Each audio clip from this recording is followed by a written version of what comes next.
This is Pop Culture Confidential, and I'm Christina Yerling Biru.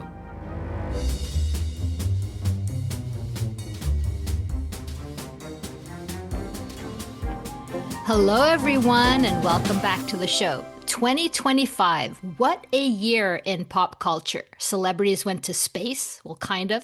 The world panicked when TikTok was banned for a dramatic 14 hours. The Louvre got robbed. And what the hell is 6'7"? No one knows, but everyone keeps saying it. We also said goodbye to some of the biggest names in the industry. Devastating fires hit Los Angeles and Hollywood, but somehow the industry marched on with some major movie and TV moments. This week, we're counting down the 10 biggest pop culture moments of 2025. And joining me is a pop culture moment in his own right. A proud survivor of the TikTok blackout, the one and only Ryan McQuade. How did you get through, Ryan?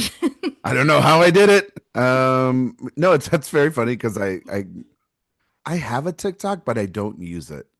Could you imagine my ass doing a TikTok? Like that wouldn't. I don't think anybody wants to see it, and I think I would get in trouble at home for doing like some of the TikTok trends. Just be like, you're not a kid. So you didn't anymore. Even notice. You're like the old guy in the back. I was kind of like, cool. It's one less thing that kids have, and maybe they can go read a book. You know, like it's watch a movie, listen to music. You know, write a poem, anything but some of the algorithm. It was one less algorithm, I thought, but I didn't support it because of, who was the one trying to get rid of it. But, I mean, good to see you. It's good to see you too. Now I do sound like an old man. I'm just on my porch here recording this episode. Get off the lawn, kids. Get off my lawn. Yeah. I'm excited about this. We're going to talk about some moments and the whole December I'm doing a bunch of best ofs. You and I are doing the big one. We're doing 2 shows with the top movies from 20 to 10 and then 10 to 1. That's coming later in December. I have best performances up in TV, but this is pop culture moments.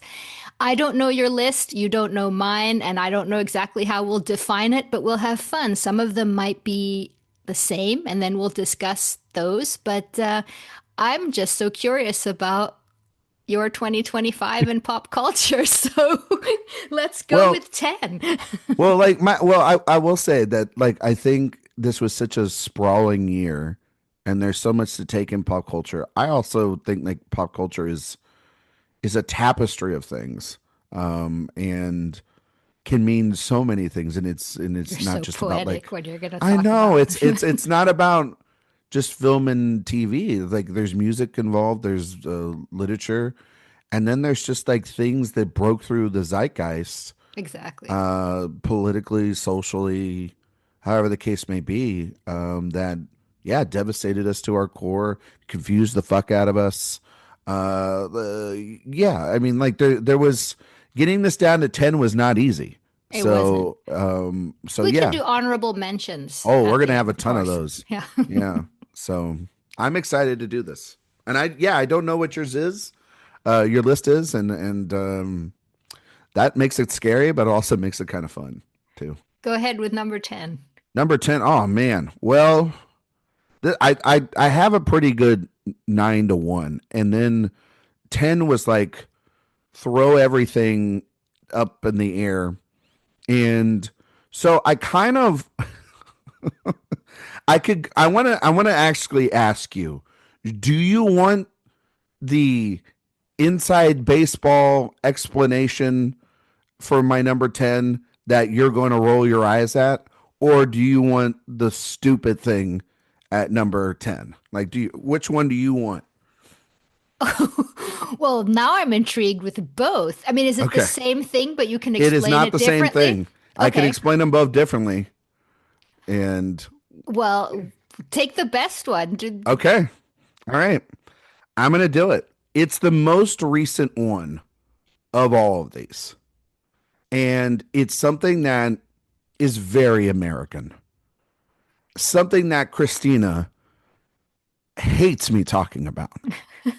But it's something this past 2, 3, 4 weeks that has dominated a massive part of pop culture to the point that it was segments on CNN the other night and on Good Morning America and all across the sports world.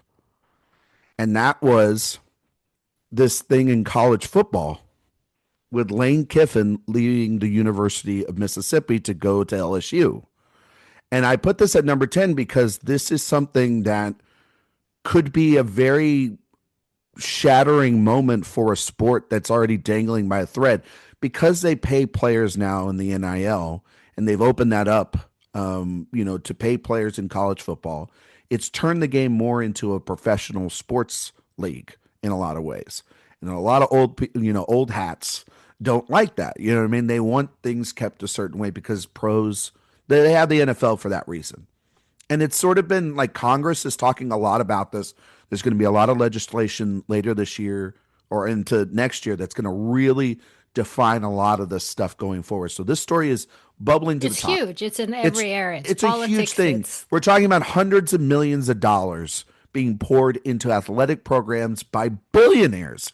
Even billionaires are buying, essentially like everything teams. Else. Yeah, like everything else. And it's, Michigan has somebody and Texas has millions of donors and Texas Tech literally has somebody privatizing the money that's flowing in for a school that's like third or fourth in the state, let alone in the country, in terms of revenue share. But anyway, Lane Kiffin decided because his team finished 11-1 of a 12-game season, which is great.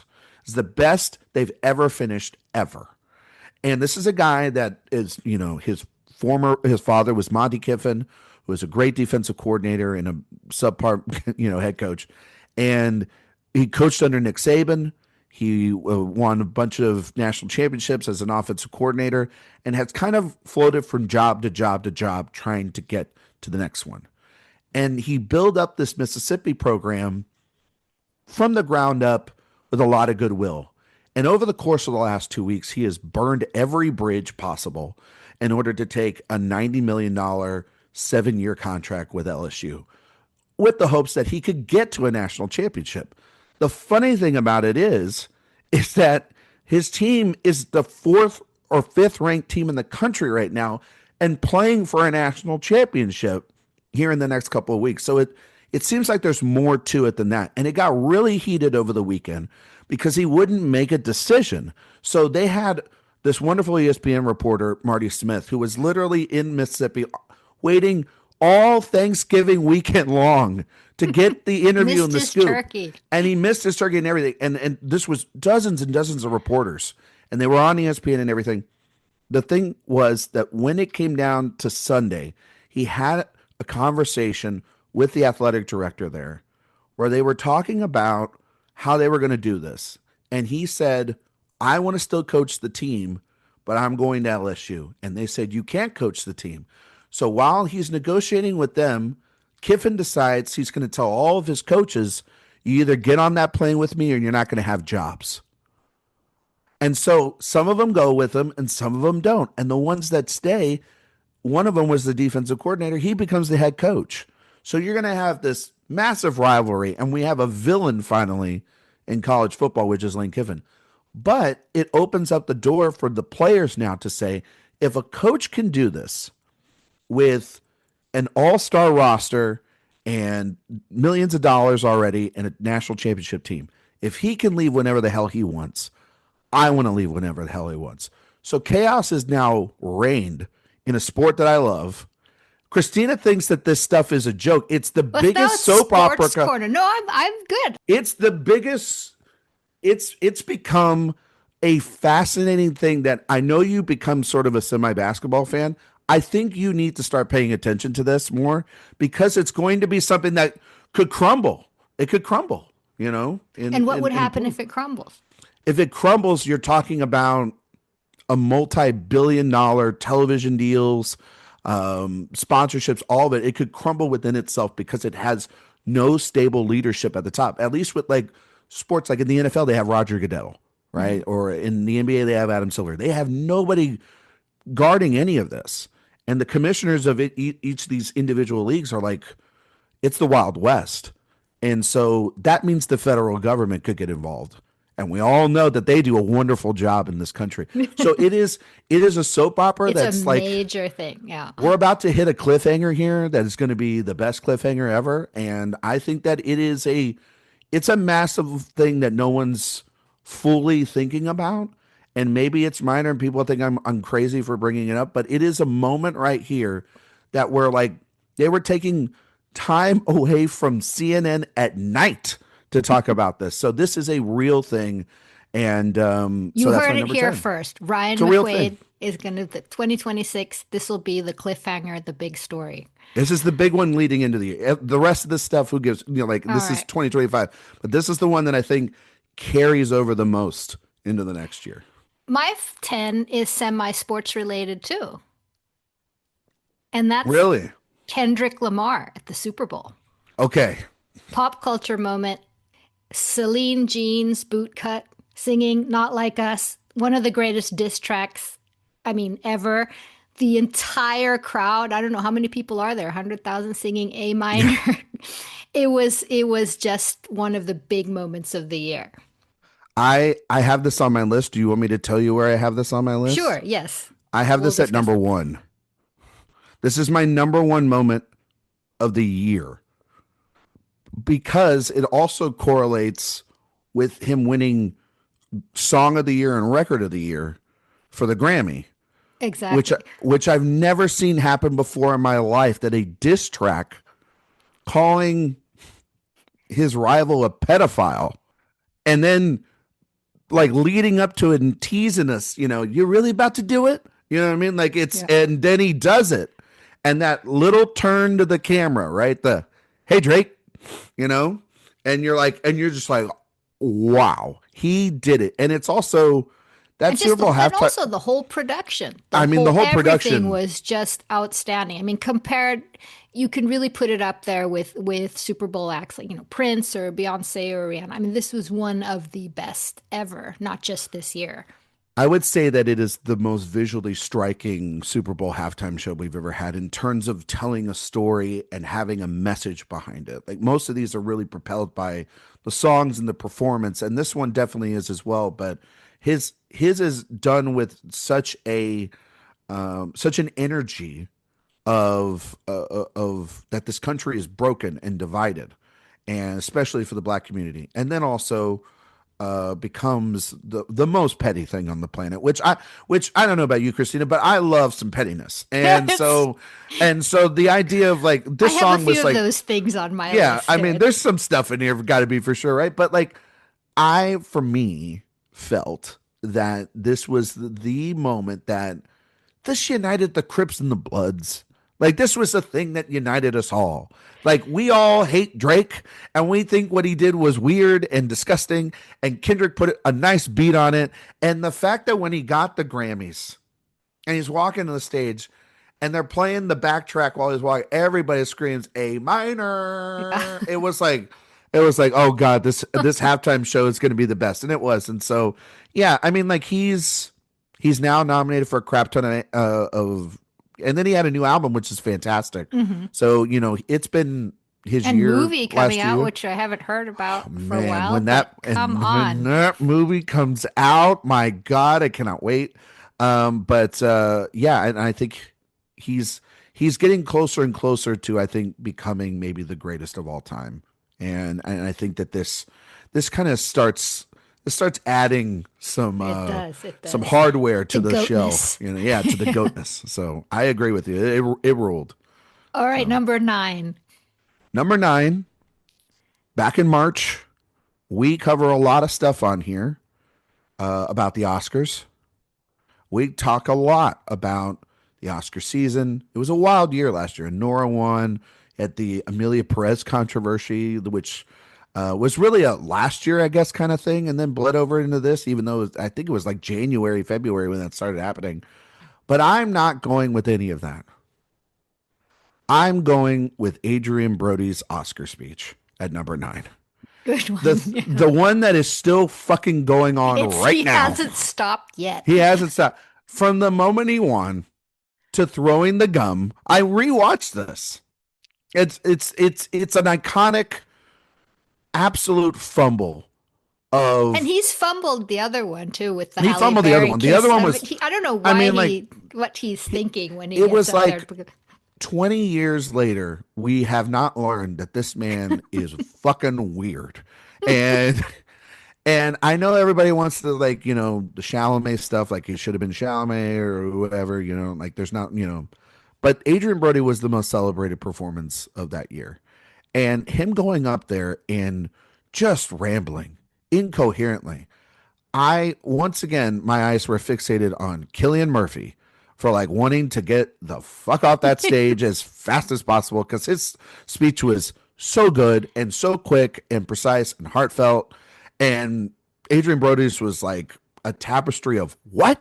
So like, and the hold on. This is never going to happen again. Which if you go back to his first Oscar speech, I think we said this on the reaction show that the day after the Oscars, but like he did that then too. So like he's like, this is never going to happen again. It's like, and then I went, okay, well then he's going to have something to say, and he had nothing to say. It was the most empty, long speech, and now it's the longest speech of all time, which is Yeah, crazy. it's crazy. So he will be back on the Oscar stage. Hopefully, he shuts the hell up and just hands out the award. A great performance, but a great performance undermined by this really stupid speech. Really stupid speech. All right, my number 9, you mentioned billionaires. I had to do this one, and I mentioned this at the top, and that's the celebrity space travel. You were Katy pissed Perry. so much about this when this happened. This is when Lauren Sanchez, Gail King, Katy Perry, and a few others took this trip which lasted 11 minutes to pass through the boundary of space. How much did it cost? Upon re-entry, Katy Perry sang "What a Wonderful World" and a daisy for her daughter. Might be the biggest PR flop in all of the year. Out of Touch doesn't even begin to question it. And I feel like Gail King was really expecting something else. And this was just the worst. Jeff Bezos' Blue Origin spaceship. And speaking of that, your invitation to the Venice wedding must have gotten lost in the mail. Yeah, I guess I'm not getting invited to that. I'm really bummed that I wasn't able to go. I saw Leo and everybody had a wonderful time. Yeah, I remember this Leo happening. was there, my God. Anyway, this Everybody, space trip. everybody was there. Let's just not like listen. I know I just dragged Leo, but everybody was there. Everyone. Don't lie. Everybody went to Bezos thing. It's like Oprah the night had dinner with Zaslav the other night. Like these people hang out with billionaires all the time because you want to know why? Because they're millionaires, and millionaires can only relate to people with money. They can't relate to you and I anymore. So, but yeah, it was the dumbest fucking thing. And I knew you were going to bring it up. That's why it was in my honorable mentions. You were so angry about that. I remember we were talking about this, and you even brought this up in Telluride, and we were sitting there, I think we were sitting either for food or something. You're like, it was such a waste. I just remember you saying that so much. And yeah, do you remember how much did it cost? It's just ridiculous, the whole thing. You gotta look this up while I do the next one because I gotta know how much that fucking thing costs. Like it's gotta be, and the outfits and the whole thing and the blue little jumpsuits. It was just ridiculous. It oh my looked God, so dumb. Like I just remember, and the thing about it that really made me lose so much respect for them was Gail King's defense of the whole thing. Gail King, who like. Listen, for somebody being Oprah's best friend, she's become a very vital member of like credibility within news, which doesn't say much because she's leaving now because of the Ellison deal. She's leaving CBS in the morning, but like it was shocking to me how much she was just oblivious to the fact that this is a bad move and it looks terrible and we're wasting this money. And it was just, it then made me remember, oh yeah, she's Oprah's best friend. So like that's though she doesn't become a journalist anymore. She becomes like the best friend that goes with you on a cruise at that point. And she's a good journalist. She's a very good journalist. But these type of things is just they're terrible. Really, It was Gail, please. And I don't know. I mean, then the whole thing sort of solidified Katy Perry's already career Oh, going down. And now, I don't know, the Justin Trudeau thing. I mean, it's all very strange universe that she lives in. yeah. I mean, All it's right, you're terrible. It number was terrible.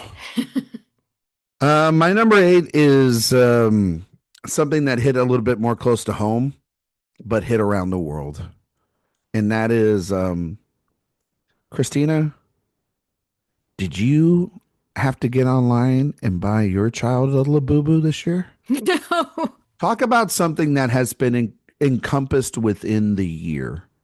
So my wife found the Labubus early on and thought they were weird looking and cute, and so she spent hours trying to buy one over the course of several few weeks because they sold out like hotcakes. She finally got one, and then she had to get one for her friend and their kids, and she had the magic. Honestly, she had the magic touch, and able She to get got all the this. Labubus. She got it all locked down. They are now rendered, it seems like, useless because like nobody. It's like it's gone. It's already starting to fade. And they have like these even bigger giant ones now that like cost like $300 or whatever. And the Um, movie and the everything. But it feels movie and like its everything, time has like passed already. it's already feel like it's past, and it's very funny. Like I mean, I grew up with, and Christina's going, oh, I remember that era. I grew up with Pokemon. I grew up with Beanie Babies. I grew up with all this stuff And where in the the 80s, we fads. had the Cabbage Patch Kids, Yeah, which the was Cabbage Patch completely Kids. nuts. Yeah, Yeah. exactly. And people went absolutely apeshit for these things. And yeah, it was a big moment. And that's when, there's another moment here that I'll talk about that like is like culture across the world that happens here. And it's mostly for kid stuff, but then it permeates into our culture. And I always find it very interesting. And they're gonna make a little boo boo movie, and they're gonna probably have these things now, and then they will be much more easier to get. But it's always funny the frantic frenzy to get these things and the obsessions that people had. And I just remember being like, does it do anything other than it being like a doll? And she's like, no, it's just a weird looking cute doll. And I'm like, that's not worth the hassle. Like, this is not like me trying to get tickets to a concert or getting tickets to, or going to a festival or something. Like this, we're talking about this thing you attach to a backpack, and yet it took a life of its own, literally. It felt like, and really just was part of the culture. So had to mention Labubu Mania, as I call it. By the way, I'm just gonna. This was the Blue Origin thing. Was the space thing. Yeah. So everybody had to pay. It was once priced at a whopping 28 million in Oh, 2021. They God. all had to pay $150,000 deposit to go to be a candidate. Not even to go. But then there's other companies that are doing this where like Jeff Bezos has the SpaceX thing. There's a higher price, and the SpaceX flights cost as much as $220 million. So this is not a cheap Oh, stunt, is what I'm saying, that what they did. But yeah, anyway, I was just wanting to you point want that me to out. get furious I, again. I'm not trying to get you mad even more. I'm just trying to provide our listeners the facts. All You right. know. So, my number 8, Yes. one summer night, July 2025, a couple of colleagues from work head over to a Coldplay concert, right? They get a little bit too close, just You're just what's listening to going on fix you, here. or you're a little yellow. Caught on the Coldplay Kiss Cam is the CEO of a company called Astronomer and the head of HR, I was Chris's going to say the cabinet, head of HR. are caught in an embrace, and they quickly separate when they see each other on screen. Chris Martin a little bit nervously says either they're having an affair or they're just very shy. It turns out they are having an affair. And a shitstorm ensues because of the Mm-hmm. Coldplay Kiss Cam. Both are, of course, married. They have to both resign. If it becomes this huge pop cultural, I mean, in the zeitgeist, a debate about like boundaries and what's public and what you should be able to do and blah blah blah. And anyway, the Coldplay Kiss Cam is my number 8. It's my number 7, which is Yeah. kind of perfect there. It's right there where it needs to be. It also became it's part of things this year. There were dozens of internet memes that ran its course. We're living through one right now with Michelle Yeoh, Madame Marvel, Wicked Witch With the bullshit. Like fingers. you're just like stop fucking making this a joke for 5 seconds.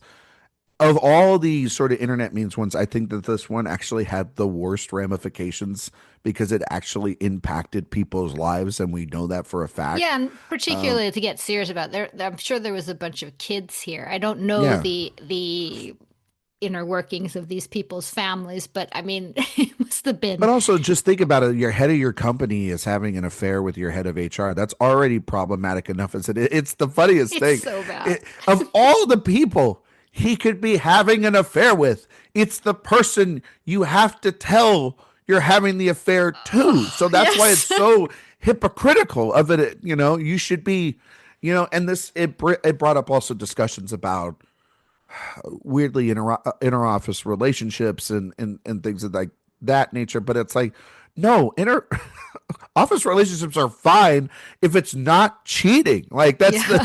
the difference here. And it was so wild. And And also, what it's kind of people go to Coldplay concerts? yeah, like listen, hey, don't knock people that go to Coldplay. I like a Coldplay concert. I went a couple times in college. They're great. They used to be great. I think now they become sort of, stadium tour sticky a little bit. They got too much into the flashing lights of all. But they can be like a fun concert. But what makes the whole thing really isn't the lying, isn't the cheating, isn't the corporate just absolute paperwork nightmare. Is the way they dunk in and out of the frame. Like they're like like it's the image of them in the bubble, like fucking like oh shit, and like and her sliding out of there. And yeah, Chris Martin's response doesn't help. But if I always say to this day, Christina, if they would have just stayed still Yes, don't move. It was and the don't whole move jumping. and No one would have filmed it. No one put it nobody would have online. given a shit. But the other thing was, So why is are that the you? lesson you take from this? No, Not no, no, like this. It's no. like, The lesson's not that. The lesson is if you're going to do something like this, don't sit in a skybox in the front row of a Coldplay concert. Maybe be a little bit more, I don't know, discreet. So they kind of deserved to be found out about because they were terrible at this apparently. And like I read that like, they're having to interview a lot of the assistants and all these people. Like I think a lot of people knew, and because you had to have of known. course. I mean, You they know what were I mean? sitting there with them. I don't think they were at the concert alone. No, Well, no, like no. other people were. Yeah. But like it was just like one of the more wildest things. But yeah, I was just thinking about like if you it's the thing about when people are arrogant and they think that they can get away with anything.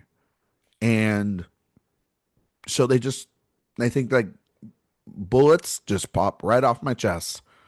And it's like, no, because they're gonna hit you at a Coldplay Yeah, concert. exactly. So it was. I watched the video a couple times, but yesterday in preparation for this, and I was just like, God, what a time to be alive. But yeah, people putting themselves in different characters or Yeah, the different memes have been situations. The outrageously memes fun. were so stupid, but they were great. So that was your number 7. That was my So number 7. should I do number 7? My Yes, number you should 7? do number no, Okay. 7. So mine, I had to have the big phenomenon of the year, and that's K-pop Demon Hunters. This is my number 6. Oh my God. We're Then on we'll the same discuss path. it. Yeah. Yes. So of course this is the movie that follows the fictional K-pop group, the Huntrix. This was huge. I tried to look, you know how Netflix is with their numbers, but what I've read is that it's their most watched movie in Netflix history, any genre. Hmm. with over 200 million global views. The soundtrack, major success. They were on all global charts and streams. And the fact that it's also such a critical success, and we're talking Oscars, and if you ask me, I had a fabulous time watching it. I thought it was great. I just finally saw this movie. I had been not putting it off, but just not in the right space. Oh, I get it. I mean, and if you You don't have know, kids, and if you that that's this well, not it's in, not that. It's like, shout out to everybody at Netflix, who has been pressuring me for months to see this. They're like, watch it on a plane, watch it this way, watch. I'm like, no, I want to sit down and give this movie the attention it deserves. I blame my wife because she watched it without me and said, I don't think you're going to want to watch it. And I'm like, and I'm like, it's going to win all the Oscars. What the hell are you talking about? I don't want to watch this. And I like animated films. Like, what's wrong with you? And so I just kind of was like, it was a little bit of a badge of honor to just like hold out, hold out, hold out. And I hadn't heard Golden all the way through either. That was the other thing. I had avoided the number one song of the year. And so I I I watched this thing and it won me over in like the first 10 minutes. The music is so goddamn catchy. The story is very, we've kind of seen this before, but it's so heartfelt and it's done so genuinely wonderful. and And it's then you also have funny and it's funny in it, and it's one of the good animated films that's come out of the Spider-Verse style of animation. It's sort of blending that with anime, which is wonderful. And yeah, the music just and they're so great live too. oh, I I mean, at the mean, Thanksgiving parade, they were amazing, and it's very they've funny. I met them on the campaign tour this year of all the film festivals. And I just said like, "Oh, you guys are great," and you have to lie to your teeth because you hadn't seen the film. And I really wanted to, and then we're like, "Yeah, they're so great." I'm like, "Oh, they seem very very nice." I'm like, "No, in the film." I'm like, "I haven't seen it," and so like, you don't want to be like that person, being like, "I haven't seen your movie. Who gives a shit?" You just want to be nice to them. But they were very nice. And then you watch the film, and you're like, "Oh, God, these are like the best people ever," and they're wonderful singers. They're already talking about a sequel. And if there's anyone in this that is an absolute idiot, it is Sony. Sony could have had $1 billion movie on this hand. Like Netflix put this back in the theaters, it made a good chunk of change. I remember that. Like if I was Netflix, I would be putting this on every screen. You could make $1 billion, $2 billion easy on this sequel. It's one of those where it kind of just built itself up. It was reminding me of like when Encanto, won exactly. for Bruno. It sort of built up, and now like Golden's nominated for Song of the Year at the Grammys. Yeah, it's unstoppable. I think it's going to win the Oscar. I think it's going to win the Grammy. And yeah, and it was so cute to see all the we were around Los Angeles, and you see kids dressed up as these characters, and it was the number one Yeah, and costumes Halloween this has year been. was those girls. So yeah, it was an easy no brainer. Was that your number six? That was my number six. So you have your number So six. I'm doing number six. Okay, so you mentioned this and said in passing, sort of that. So I don't think you have it on this. I think it has to be on the zeitgeist pop culture moments, Okay. and that's the whole Emilia Perez thing. Because in January, this movie had 13 effing nominations. I mean, this was the movie to beat. It was the Oscar awards race was Yeah. just crazy, Yeah. crazy. And then I don't know if it was like a week after. It felt like, if I remember it It was correctly, a it was couple. It like was literally like a couple of days. It was less than a week. Yeah. Carla Sofia Gascon. Her Twitter resurfaced, and it turned out not to be a great story. She was also accused of tearing down fellow nominee Fernanda Torres. It became a whole thing, and it turned out that Emilia Perez suddenly was not that big Oscar juggernaut, and basically came off the award show with one win. No, two wins. Two wins. And one song. Oh yes, song. and it Oh won. yes. Yes, for Amiya, which is one of the worst speeches ever, ever. That was a terrible Fucking one too. get that. Jacques I Audiard never even remember now, yeah. spoke. You know that? Like, if you go back and watch that, Jacques Audiard never spoke. It's his movie. Motherfucker never got to speak. He's an Oscar winner now. Never got to speak. Kind of funny there. Wild moment. Zoe Saldana was always going to win that Oscar. Like that. Like, unless Zoe Saldana burned down an orphanage, she was going to win that Oscar. And even still, she might have. You never know. That was a wild ride, the whole Amelia Perez Well, the thing, yeah, it weeks was there. wild because you saw the film in Cannes. You interviewed her. We met her at Telluride. The movie had this honestly insane ride of being a festival favorite to then becoming a villain when it made itself online to Oh, it's a being movie in itself. one of the worst films that people mention get nominated or whatever last year. And then it went, and then it's winning a ton of the European awards. It's getting nominated across the board, It and won people are losing. everything from Cannes Yeah, on. yeah, and it was like, oh shit! And then it won a bunch of the Globes, and then the nominations happened, the fires happened, and things started to change because she had these old tweets that came out that were extremely racist, extremely Nazi leaning, right? Like there was a sympathetic Hitler tweet, if I'm not mistaken. They It was a whole if you could cornucopia of name if you could name a hate group, she threw a dart at the board. She was an ace bullseye dart thrower that day. And it wasn't even, I mean, the tweets are one thing and how bad they were. It was the it was the doubling, the apologies. tripling, no, the lot, or the apologies. Like, can we call them Yeah. apologies? Yeah, like quotation marks. Yeah. Yeah, of apologies, and so yeah, to the point where it was so bad, she was going on CNN in Mexico. Netflix is trying to stop her. They didn't invite her to Oh, they Critics' lost Choice. control. Yeah, so they stopped flying her out to events.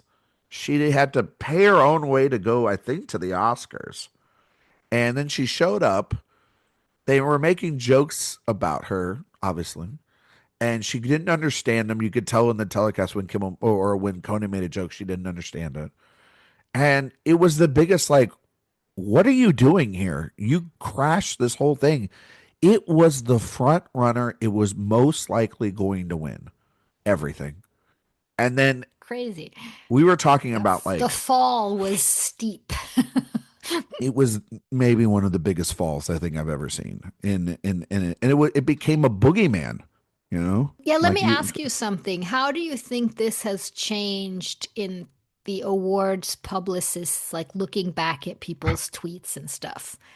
I mean, do I you think mean, that's like, happening more? Or sure, I've had some conversations already this year where people are like, we're it's a thing now. It's like we're gonna make sure that like I think that you know it's very funny to like see the one battle after another crew do TikToks with Chase Infinity and have her run it.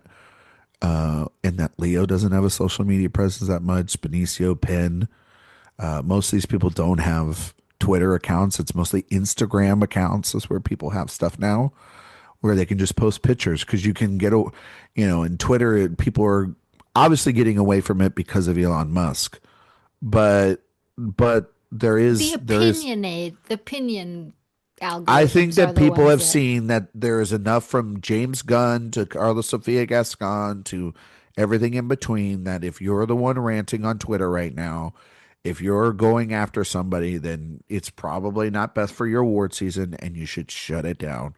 That's why you worry a little bit about, I worry a little bit about Chalamet because he's very online and these targeted campaigns that he does are they gin up a lot of crazy people, and we see he was that with a like puppy today, though. I know, and it was an adorable pop. See, do more stuff like that. But then That'll you see, melt people's but you hearts. see that at the time of recording, Actors on Actors for Variety shows up and he's not there. He's not at the governor's role. He's doing things alternatively, and that can put people off, and also people then don't want to worship because that's also dangerous. Because I'm not saying that Timmy's going to do what Carlos Sofia Gascon did. I'm just saying that like people are becoming very allergic to being, if you're going to be in a campaign, also being online. And so I think that there's a little bit of separation that has to come from it. And I think that that's a good thing. Reflection's really good. In terms of Timmy, I'm hearing a lot, some people a little bit tired of, I mean, it feels like he's being younger than his real self. A Yeah, little he's bit of like 30. humble pie. Yeah. He's like 30 years old. It's like, but that's the thing. It's like Leo's been Leo's dating like 25-year-olds still and smoking a vape pen, and yet he's also made like hundreds of millions of dollars for people, and he's like he's a movie star. He's 50 years old. He can do whatever he wants. It's a little bit like Clooney. Like Clooney's got kids now and everything, but a couple of years ago he was still swinging bachelor. You know what I mean? And so it's like the rules are a little bit different. I do think it's a little hypocritical, but also like yeah, you got to grow up a little bit at a certain point. I think the thing about Chalamet is that he doesn't have a Scorsese and a De Niro to kind of like, because De Niro and Scorsese were such big mentors to him, and I don't think that he has like a giant mentor continuously in his life. Because it's not like Luca Guadagnino is a good mentor right now. Because No. fucker is talking about Or fashion the stuff, and it's or Josh Safdie, maybe. oh my god. I that stuff. I know that we got to move on to our next one, but like the Luca Guadagnino stuff about costume designers. Thank you, costume designers, for calling his ass out. Like I love Lucas films, but that was some of the most Tell the asinine listeners fucking what stuff. what that He is. went out there and he was basically saying that like costume designers aren't worth a shit, and that like that only fashion that's why he works with fashion designers and not traditional costume designers. And he was talking about the difference between like a full outfit and a garment. You know what I mean? And was very very just nasty towards the guild and the people that work in there. And then there were people on that from Challengers that came out and said how fucking terrible he was. And so this is why, again, when we build these narratives like, oh, it's Lucas here. No, a lot of people don't fucking like Luca Guadagnino. He makes good movies, but he's burned a lot of bridges, it seems like. And so yeah, like everybody that's being considered for costume designs this year, all over that Instagram video in the comments, from, just saying like, fuck this. That's not how it works. Like, this is a terrible thing to think about for our guild, because it also felt like a punch down, which is just, you're not in the Hollywood. You're not supposed to do that. I think about that Krasinski thing where he's at a party and he was talking about somebody's film and he said it was terrible, and PTA pulled him aside and said, don't do that. Like, we're all trying to survive right now. This city is struggling every day. So don't punch down on people, because people are working hard. There's hundreds of people that work on these things, and especially to crews, that it's harder for them to get fairly compensated than it is the DGA or SAG or the WGA. So yeah, the side tangent. Sorry. All right, number five. My number five. Yes. My number five. Let's. You and I were in Paris or in France this year, but we didn't take anything. You know, it's the Louvre heist. I've been obsessed with this. It is. I, It's a good one. it's so good. It is, to me, Ocean's 11 come to real life. We still don't know where any of this is. Like, this is the beauty of this. The It's like we best don't. part is when they come out the window and that thing they used, and it's so slow, It's so slow. coming down with all the loot on that whatever elevator on the truck thing, and it just It's in. slowly, It's slowly. incredible stuff. It's And the another, I fact guess. that the password for the security was Louvre. It's a little bit of like, wow, we're a fucking stupid society. But it's also But you'd think the really, French would be. really well planned out, honestly. And I hope that I know this is going to sound bad. I hope they get away with it. Because Someone's uh, been caught, right? A I couple of think them, I somebody believe. Yeah. has been. I'm sure they're going to name names. Um, but it's wild. Yeah, it's very Ocean's 11.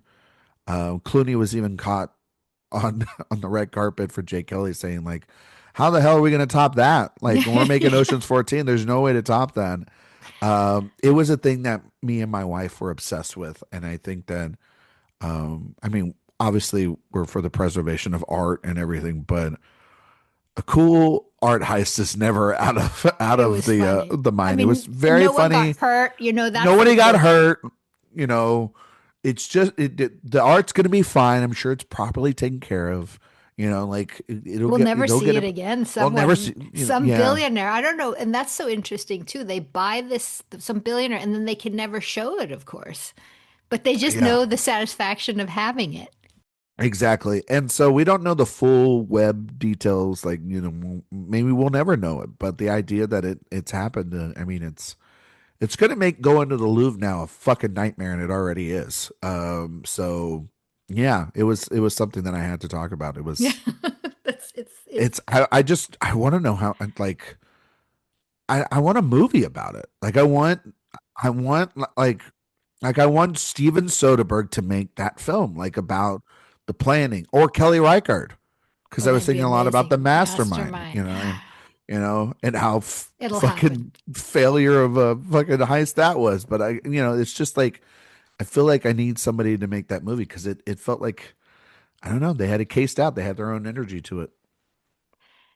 All right, my number five is a moment where you and I were texting each other like crazy, and that's the SNL 50 concert. David Byrne, Robin, our minds were blown. That's not the only thing from the SNL 50 I want to mention, which was, of course, a huge thing documentaries, anniversary celebrations, concert. But that particular couple of songs that they did was just absolute magic. My number four is that. So man, we're right on sync Yeah, today. Like I'm loving it. Um, yeah, I didn't know I needed Robin and David Byrne in my life in the and suits. in the suits, dancing and singing. Just incredible moment. Like and a very unexpected moment because we had saw David Byrne earlier sing with Arcade Fire, which I mean, like all the Arcade Fire controversies aside, and all that, and the band maybe breaking up or whatever. Arcade Fire is a very nostalgic band for my generation, and just and their collaborations with David Byrne, like it was really a lot of like in college through Arcade Fire, learning about David Byrne, learning about the Talking Heads, and that's where I fell in love with them. Along with my mom, who was a big Talking Heads fan when I was growing up. But to see them like David Byrne's had this resurgence over the last couple of years, and he and Robin just had this moment together where it was so great. I mean, you had Cher come out, Lady Gaga came out. They did the whole. One of my favorite things was they did all the Lonely Island songs, which was so much fun. And The then best part of that, Will Ferrell and Anna Gasteier's yes, Bobby Culp, doing Bobby not and like Marty Culp. us again being brought back up as well. I've Um, rewatched that so many times. That is so, the audience was going absolutely bananas in the. but the SNL like 50th concert to me, um, I thought the concert was so great, and I thought the telecast was good. Like it was good, but it had like the concert outdid the telecast in my opinion.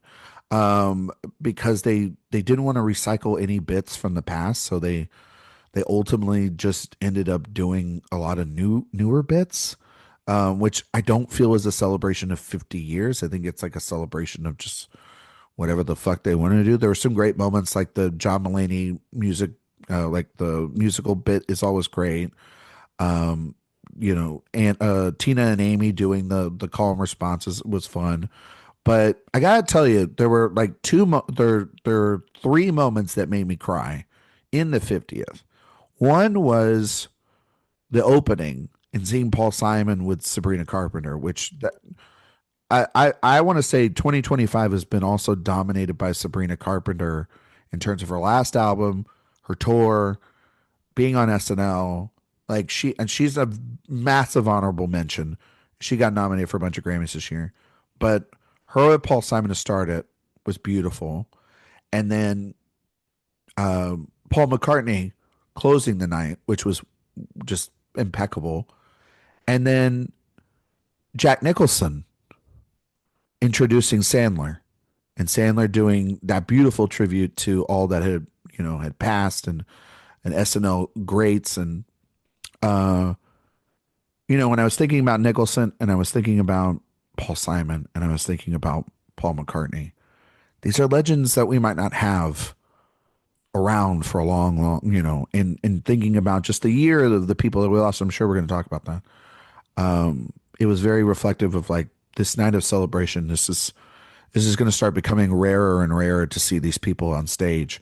And I don't know how much longer Lauren's going to do it. So it was, yeah, it was a very big moment. And you and I, we both love SNL. Yeah, You know, it was they did a the good the job. current cast isn't like the greatest, but we love the institution itself. And in terms of the documentaries that also accompanied this whole celebration, the Questlove documentary about Yeah. the 50 years of SNL music, it was even better than the one about SNL in general. It was really good, incredible editing, and just the depth and wealth and of the music that has come out of SNL, and why and how the performances. I love that every Chris, episode of that. Christina, I have to get you somehow to fly down here to Texas, because at the University of Texas, Lauren Michaels gave over a ton of archival costumes and scripts and props and things from Saturday Night Live. They have them on display. One of the things they have this is the ripped up picture of the Pope that Sinead Oh, O'Connor Sinead. ripped up. They have tons of things from its history. You got to come down here. Any SNL fan has to come. I know you got to come to Texas, but you're going to Austin. Austin's a pretty cool place. Yes. And so it's on the campus, and it's truly, truly like wonderful. If I could get you here somehow, Oh, please come, I'll Christina. come. And then I'll take you to barbecue afterwards. That's a Yes. that's a done deal. That sounds great. Yeah. All right, you're number four. My number 4 was the SNL Oh, yeah. Okay. stuff. So So I'll you're go number again. 4. All right. So my number four is the Brothers Arc storyline on White Lotus season three. Saxon and Lachlan Ratcliffe, the incest taboo storyline that people could not stop talking about. Honorable mention to their mom, Victoria, played by Parker Posey, and the Lorazepam. But this whole Mike White storyline, and he crossed a few lines here that were just, we were all blushing, but that's people could not stop talking about that. Yes, I was one of them. I was in and out on this season of the White Lotus, but there was like no denying this. There was no denying the craziness of this. Mike And White's kind of sort of notorious for why, or why are we, yeah, and what like are we exploring here what are we exactly? exploring here, and how twisted these guys are, and And Sam somehow Duvall. it still kind of worked. I mean, there was more confusion than outrage, I would Yes. say, or am I wrong? No, I don't think so. I don't think there was I don't think like I feel like there was a good amount of outrage, and people were like, "Oh, is this?" And I'm like, I don't think it's gonna go that full way, guys. But like between that and the Sam Rockwell monologue, Yes. like White Lotus had enough things to get a pass. I don't think it's their strongest season. I still think the first season is the best season of this. But my God, did that just like grip everybody for like weeks? Weeks, people couldn't stop talking about that thing. So, Well, the next um, season is Paris, so maybe it'll be a heist. in some very Oh, crazy. oh man, oh God. Well, yeah, can only But Mike White imagine. has to do it in some crazy way, Well, the though. French have never been known for sex, so it's going to be a pretty tame season of the White Lotus. Yeah. It's gonna be no Me Too scandals here. No, no, none of that. None of We've that's never going to had happen. that in France. You know what? I heard Mike White's already casting Kevin Spacey. It's going to be something for sure. All right, you're number three. My number three, I'm going to go back to the Grammys. There was Mm. a massive moment that happened here, and I think that we have to talk about it, which is that Beyonce won Album of the Year for Cowboy Carter, and she is the most celebrated artist ever at the Grammys history, and she had never won outside of one time, I believe. She had never won a top three prize. And there has been this narrative building for a long, long time about how she makes beautiful albums. I think Lemonade, as much as I loved Adele's album, like Lemonade is an Oh my album God, yeah. of my lifetime. Like I listen to that album all the time.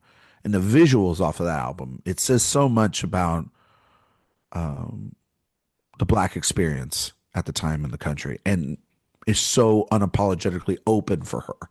And it got nothing. And then, she had Renaissance again. I thought, holy shit, Renaissance again. And she didn't get the win there. And then the year before, Jay-Z got like a big, tribute or something. And he just called them straight out. And I thought, you know what, Jay-Z, good. Finally. And that's just what needs to happen. Like, I'm very much rooting for PTA to win the Oscar this year. But if he wins, it's not his fault. I'm not blaming him. But the Academy would have gone through 98 years of a black man or woman not winning Best Director. And there's these just like long stats, and it had been so long since a black woman also had won this award. I think it was like Lauryn Hill was the last person, a black woman, to win the category. Like hip hop in general has not won a lot. And then there was the whole controversy about her being in country music and what country music is. And, so many fucking bullshit racist takes out there when, just like any genre, black people built the blues and they built country, and yet white people have to just take it as theirs and put a fucking Confederate flag all over it and shit on somebody trying a different genre and trying to go outside of the box and do something and I mean, completely someone who's from unique. Texas and And somebody that's from this, I exactly mean, from Texas please. that grew up on gospel music and grew up on country music and grew up on the blues and has all that within her music already. And it just showed the black eye, I think, of this country when it comes to how black women are treated within, just in general, but let alone in country music, how women are treated in country music. I mean, a couple of years ago when Lemonade happened, the Chicks, and I'm not calling them that. They're not called the Dixie Chicks anymore. They're called the Chicks. So calm down, everybody. That's their names. But they performed Daddy's Lessons at the CMA Country Music Awards with Beyonce, and it was the number one video ever. And they took it down off of their YouTube because of anything other than maybe race. And people on the radios wanted it. The fan base was clamoring for it. And the industry would not allow it. The country music industry was like, well, then why did you invite her at all?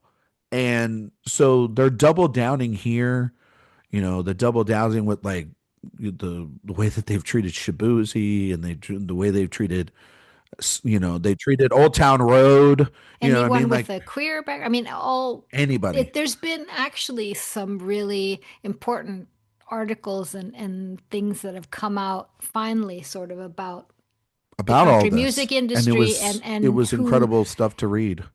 But it all resurfaced around when she won the Grammy. And it was such a defining she's moment always because it's leading the like way. she's always leading the way. She is the artist of she's one of the artists of my generation. When we talk about sinners, and there's that thing about that Sammy has that power to move the shifting force of genre and music forward. Uh, the first person I thought about when I was watching Sinners, I was thinking about Beyonce. I was thinking about her as someone that has pushed genre and music forward and has done that in such a for a billionaire, has done it in such a way that it feels very authentic to her. And yeah, I just think that between that and the Cowboy Carter tour she had this year, she got finally her moment to shine on that stage, and it was beautiful and deserved.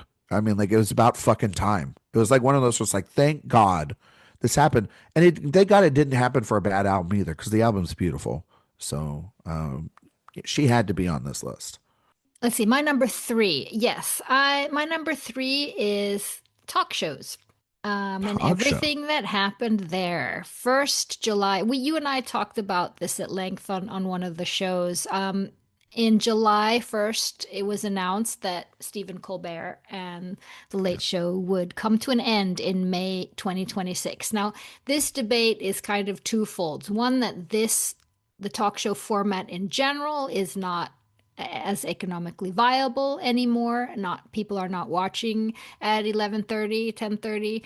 But there's also a political aspect to this because many critics were saying that the real reason was a political backlash because Colbert had publicly criticized the CBS settlement with President Trump and called it a big fat bribe.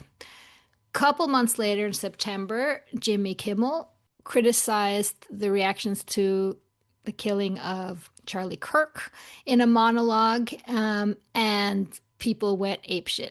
The parent company, ABC, which is part of that, suspended him indefinitely. Well, you know all that happened around this. But that whole thing, of course, has left lots of people wondering what's going to happen to this format, to these two hosts, and what's to come in late night. Yeah, I mean it is an unknown certainty that or property. I mean, with a certainty that it's going to get worse.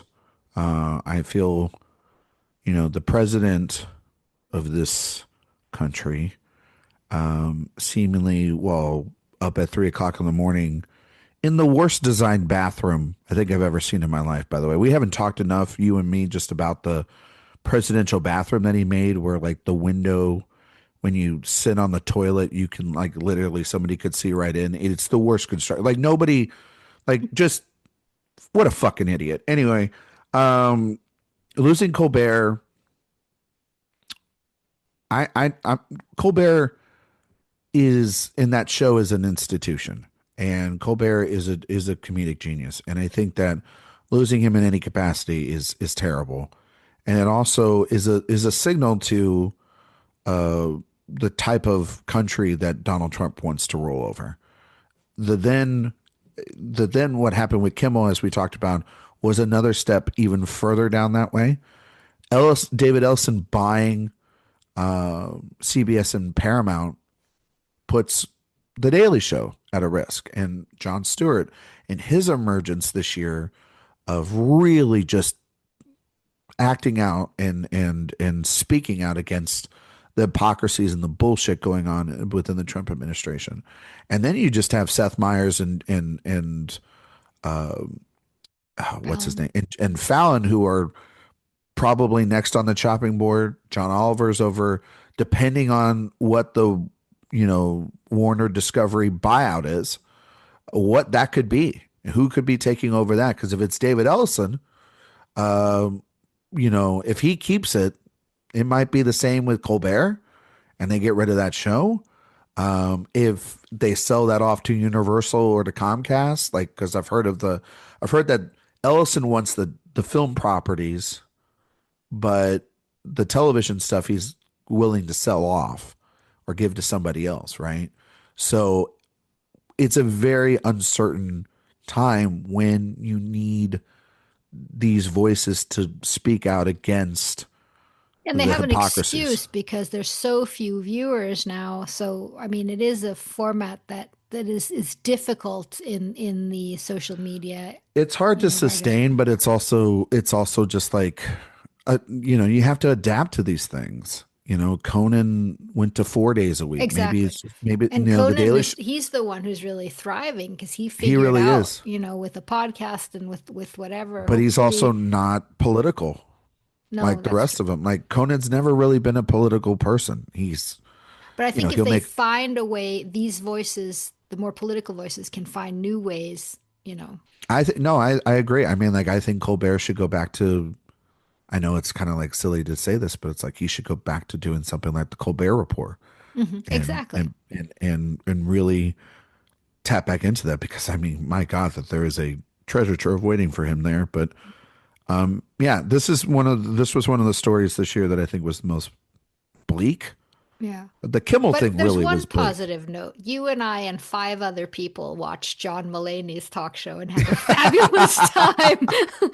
I'm We telling you, love it. there's fucking gold on that show. There every week there was something for me to watch there that it made it was only like 8 episodes and it made my whole fucking summer when those things were coming out. Those were the best. You and I were talking and sharing clips. Yeah.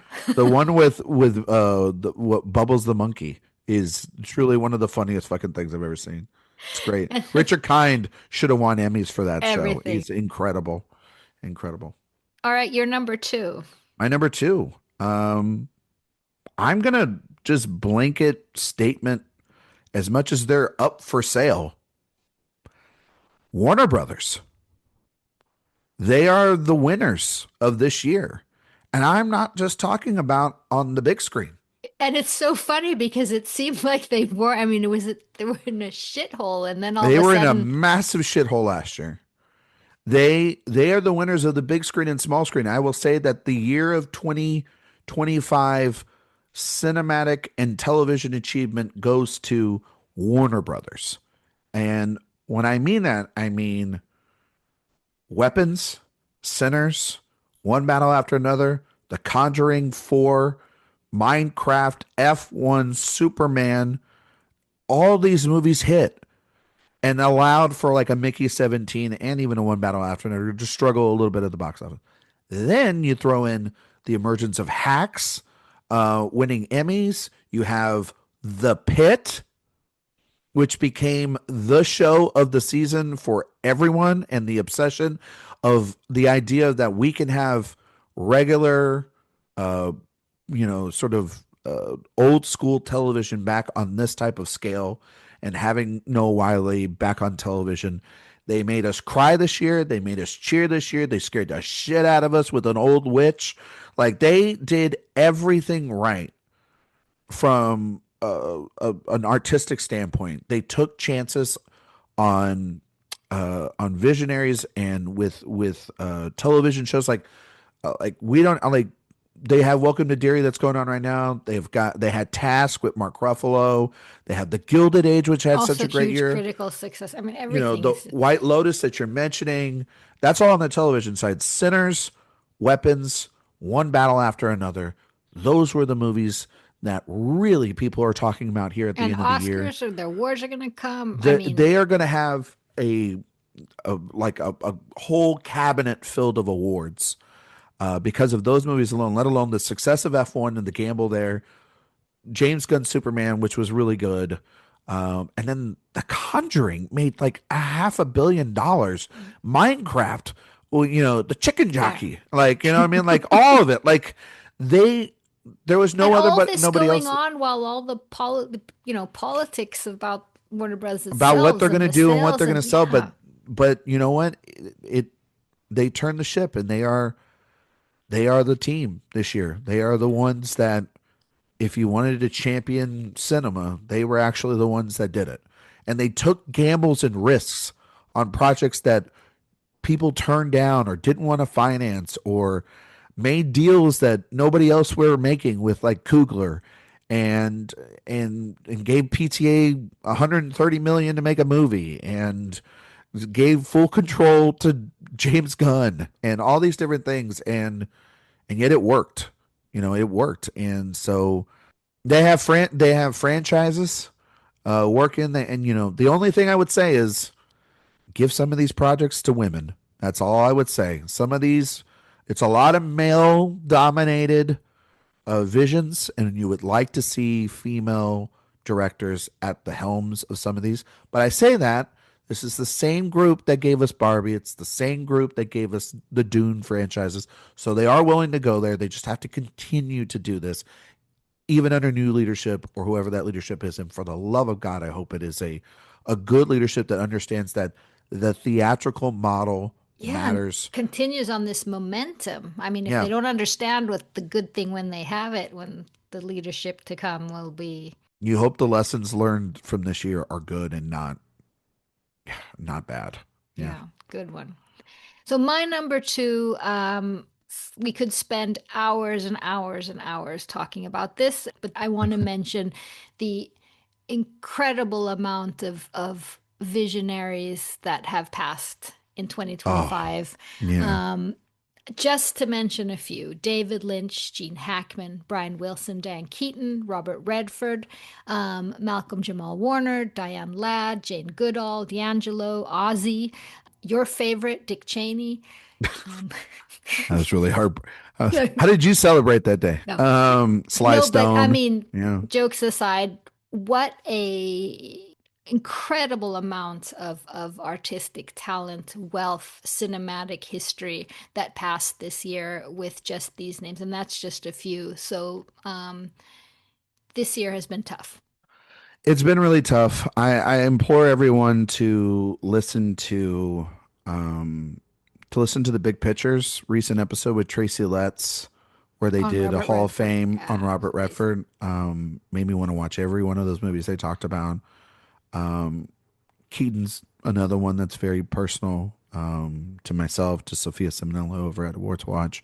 Hackman was a big one, but Lynch is, I think, the one that I mean, Lynch and Redford were And Lynch was like week one of we January. yeah, Yeah. it was like well, it was the second week because sadly the fires were Yep. what caused David Lynch to pass away. And he was thinking about potentially trying to virtually direct something or that's what Naomi Watts has said. I'm not that's not an internet conspiracy theory, and it just never happened. And yeah, it was the smoke, and Yeah, 'cause he had lung issues. yeah, he had lung issues, and so it was tragic. Gene Hackman is one that I find also very tragic. The whole way of it. I mean, The he way was the whole thing about that is so sad. It's so sad sad. and Him and his wife, and then yeah, Brian Wilson. That was, and then Ozzy Osbourne's was weird too because like that happened literally a week after he did his farewell concert, last performance ever, which is so crazy. We talk about like when you retire, you're just kind of like speeding up, I think, death if you're not being active. And like literally that was the case. So yeah, there was too many to count, but those were just huge losses for us this year. and you had Kendrick at one, which is a Kendrick's at one. great. Yeah, that's my So number one. my the last one to mention here then is mine, and I am going to say Amy Madigan as Aunt Gladys in Weapons. And the reason for this is because I just think this is the breakout character of 2025. I mean, It's interesting. honestly, if you can in one movie make an iconic character in horror history in general, which I think Aunt Gladys is Yeah. today, it deserves the to be very high up on this list. And props to Amy Madigan, who just gave, she's 75, gave absolutely everything to this role. We're used to seeing her in very different roles, and just with the fierceness and humor and energy that she put into this, the makeup, the iconic Aunt Gladys is going to be remembered, and the Halloween costume of the year, I think. So for me, it's Aunt Gladys. We've we've seen the shift over the last couple of years, um, with horror being, I think, the dominating genre that people talk about the most. And I think Weapons, that's why I mentioned it with the whole group, but really Weapons is the movie that of the big three Warner Brothers films is the one that I ponder the most. I think about the most in terms of its themes and what it's saying. I mean, obviously, One Battle After Another is rich with that. Sinners is rich with that. But there's just something lingering about what Zach Cregger does in that film, and something completely terrifying and all encompassing with Amy Madigan's performance there. I mean, from the moment she's on screen, you just want to put on a red wig.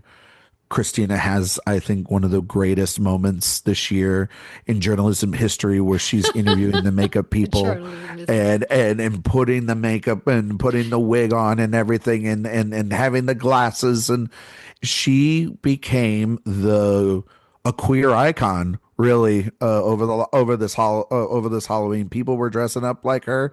Everybody in the LGBTQ community loves a villain and loves a horror girly as well too, and she was everywhere I saw. And yeah, I And mean, I'm out now there saying she will be nominated. I am with you. I think that this is going to happen. I even think she could win.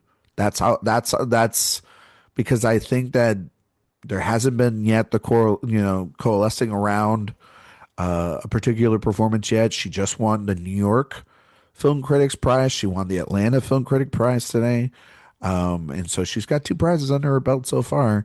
She's going to be around. And when you make an iconic character, you're right. It really does stick out. And so, yeah, Amy Madigan, Aunt Gladys, Aunt you Gladys, know, yes.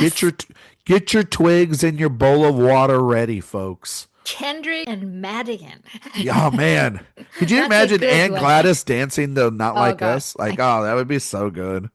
That'd be so good. They have kind of a same energy, right? For real. Dis-energy. For real.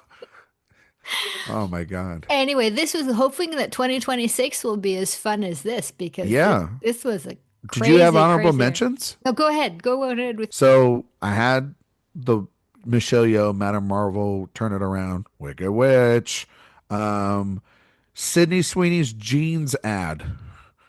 The fucking jeans ad, my God, heard around the world. Christina, the question that we've always wanted to ask: who are you taking, 100 men or one gorilla? the gorilla. The gorilla. Yeah, I mean, like that was a 2 week nonstop question that was asked to me way too much. Um, Trump versus Elon Musk when they had their little divorce. Uh, Recently, Zoran Madani and Trump in the White House. Got to be one That of the was a most trip. That was one of the craziest fucking things I've ever seen. Um, I obviously think losing a lot of these legends.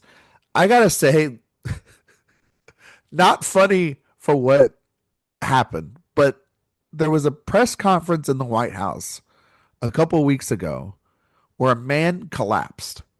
And I think it is indicative of the leadership of this country that this man fell to the ground and is having a literal medical emergency.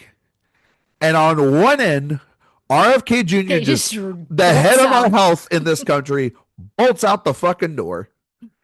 And then you flip to the right, and Donald Trump, the president of the United States, is sitting there dumbfounded posing for photos while this man is being held on by dear life. If that's not where we're at politically, I don't know what else is, Christina. I had that. Obviously, I think that there were a ton of continuing like tragedies and mass shootings. I don't necessarily think it's one, but the Charlie Kirk death brought up a lot of conversation about political violence and political conversation. Um, and then at the same time, because of all that, the number one political thing that I didn't get to mention, and it's still ongoing right now, is the Epstein files. I feel like the Epstein files has been like talked about to death, and we didn't need to get into it, but it has caused like Marjorie Taylor Greene to not be in Congress anymore, which Yay. And then it's Trump's back and forth about whether they exist and don't exist, and oh, we're going to release them, and are they going to be redacted and everything. It's part of the reason why I think some of the shutdown also was not just because of healthcare. I think that they want these things out. They've been passed. He's got to sign off of it. It will say a lot about him if he doesn't. So the Epstein files has been something that I think Oh, politically has that's been like a talked whole about. that That's that all. That is a that's a whole rabbit whole hole. other oh Yeah, gosh. but I do think that that is something that, like, when we're It talking about resonates in popular culture it very it much so. definitely much so, because we're going to be in 2026. We're going to be at the midterms, and it's going to be a point of conversation.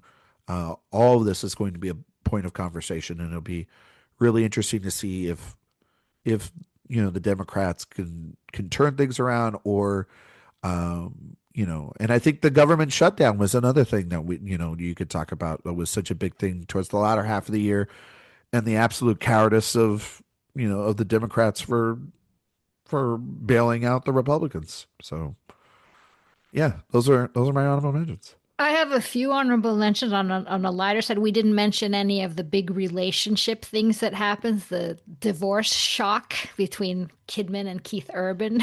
Man, yeah, for real, right? the the Taylor Swift engagement. Oh my God, who gives a Charlie shit? Who gives a shit? XCX's many Man, weddings, which seemed yeah, kind she of had fun. what, I would two have, weddings? yeah. Come on, Charlie. Either follow me on Letterboxd or invite me to the next one. God damn. All the P. Diddy and Baldoni Blake trials and tribulations.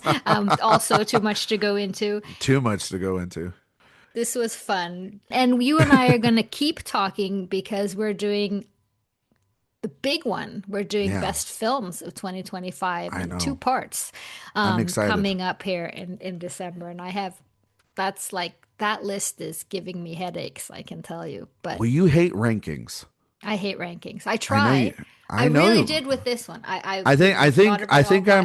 I'm getting you to turn the corner on rankings, You because I are. think You're because helping you're me like, out can with we do it. rankings? I'm like, Yeah. that's not Christina. That's not the Christina I know. But like, no, I know. I usually every year I lock down my top 20 of the year anyway, and then I release it on New Year's. And I'm still trying to sneak in a couple of things, but not really that much. Like, I got to see this Yeah, I movie think I'm called ready to. I got to see this movie called Ella McKay, Hmm. and because I really feel like that could be number one. Uh, You're feeling it. I don't know, maybe. So no, but there's so many good films, and it's such a rich year. So I'm really excited to have that conversation. And while they're waiting for that, head over to AwardsWatch to read all your interviews and all your stuff that you guys have over there. Yes, my interviews are up with Tessa Thompson, Nina Haas, the trio of fantastic women from One Battle After Another, Michael B. Jordan and Ryan Coogler. Recently this week was Ethan Hawke and Jeremy Allen White, and I have one coming soon with writer director of Knives Out, Ryan Johnson. So Just some little guy. just some little guy, maybe one more after that, and then maybe that's it. A big Ryan, one. thank you Uh, so much again. Thank you, Christina. It's always See you it's next always week. wonderful. Yes. See you next week.